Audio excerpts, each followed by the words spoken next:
میں ایک اس میں تھا پروگرام میں، ایک ورکشاپ تھی. میں آپ کو ایک بات سمجھانا چاہتا ہوں، یہ پہل کرنے کے حوالے سے، دوڑنے کے حوالے سے. تو اس ورکشاپ میں تھا، تو انہوں نے ہر آدمی کے ہاتھ میں ایک غبارہ دیا. غبارہ نہیں ہوتا یہ بچے جن کے ساتھ کھیلتے ہیں، ہوا میں اڑاتے ہیں. ہر آدمی کے ہاتھ میں ایک غبارہ دیا اور کہا اس پر آپ اپنا نام لکھیں.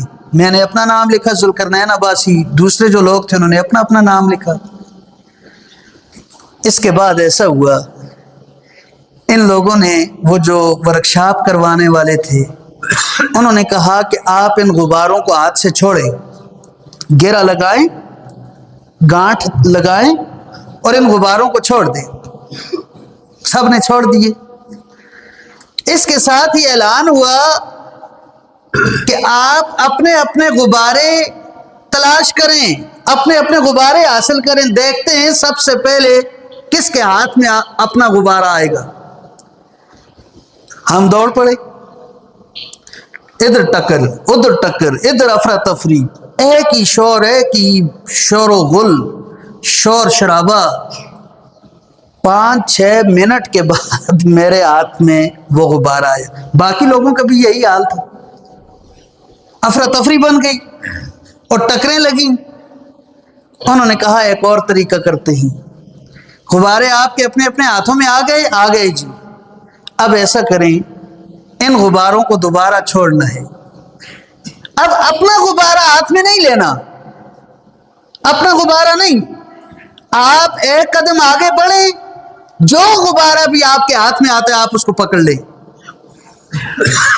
جو غبارہ بھی آپ کے ہاتھ میں جس کا بھی ہے، آپ وہ غبارہ پکڑ لیں. میرا خیال ہے 20 سیکنڈ بھی نہیں لگے، ہم نے وہ غبارہ پکڑ لیا. جب پکڑ لیا، کہا جس کے پاس جس کا غبارہ ہے جا کر اس کو آواز دے اور وہ غبارہ اس تک پہنچائے. 1 منٹ نہیں لگا، میرے ہاتھ میں ماسٹر یونس صاحب کا غبارہ آ گیا. میں نے آواز دی، ماسٹر یونس صاحب کہاں ہیں؟ جی میں یہاں ہوں، آئیں، آپ کا غبارہ میرے پاس ہے. ماسٹر یونس صاحب نے آ کے وصول کر لیا. 1 منٹ نہیں لگا. تو وہ سمجھانا کیا چاہتے تھے؟ سمجھانا یہ چاہتے تھے کہ اپنے حقوق کے لیے دوڑو نہیں، اپنے حقوق کے لیے نہ دوڑو، دوسروں کو حقوق دو، دوسروں کی چیز ان کے حوالے کرو، آپ کو خود بخود مل جائے گی اور ملے گی بھی جلدی. 5-1 کی نسبت سے ملے گی. اگر آپ اپنے حقوق کے لیے دوڑیں گے، اپنی چیز حاصل کرنے کے لیے دوڑیں گے، تو ہو سکتا ہے وہ چیز آپ کو 5 منٹ میں ملے.